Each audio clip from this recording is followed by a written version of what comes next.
خوش آمدید به برنامه پیک شادی. آماده شروع کنید. حرکت. عقبیم. بله بله عقب هستیم. بله بله ما در بخش هسته‌ای عقبیم. زیست فناوری فضا عقبیم.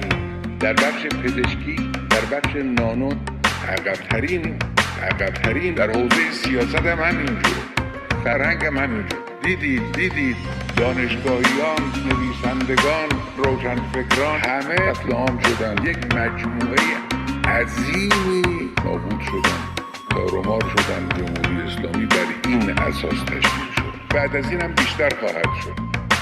گزید در مقابل ما چیزی نیست که جوانای نخبه، جوانای فعال اینجا موندی که چی؟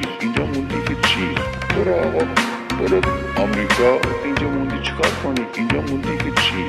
جوانای نخبه اینجا موندی چیکار کنی؟ او چی خودت ضایع میکنی؟ برو آقا برو انگلیس. اینجا موندی که چی؟ اینجا موندی چیکار کنی؟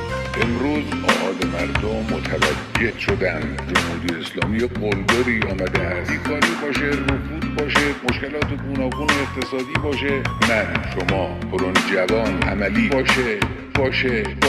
جمهوری اسلامی بر این اساس تشکیل شد. ما هم تو حرف بزنیم، همینطور شعار میدیم. این وظیفه امروز آهاد مردم با جمهوری اسلامی دشمنن. دشمن دیگه از این بدتر، از این خبیث‌تر. دشمن شاخ و دم داره.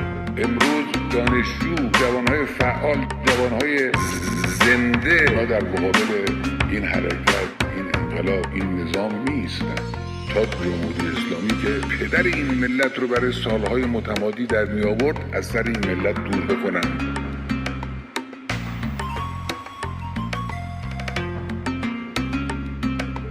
حرف زیاد زدیم،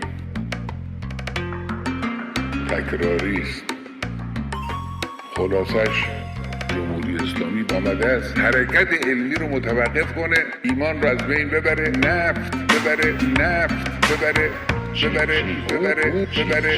از 130 سال 40 سال پیش به این طرف هر حرکتی تو این کشور انجام گرفته است که اثرگذار بوده است، جریان ساز بوده است، نابود شدن، تارومار شدن. جمهوری اسلامی بر این اساس تشکیل شد. مدیران ارشد کشور، نمایندگان، مسئولان کشور، قدرتمندان هر کار که روشون بخواد بکنن از خلاف دین، بر ضد دین، هر وقت خواستن یه لگدی تو سر اینا بزنن، اینا رو تجهیز میکنیم به جان ملت بیفتن. قدرتمندان کشور و نظام جمهوری اسلامی اونا در مقابل ملت ایران هیچ غلطی نخواهند توانست بکنن.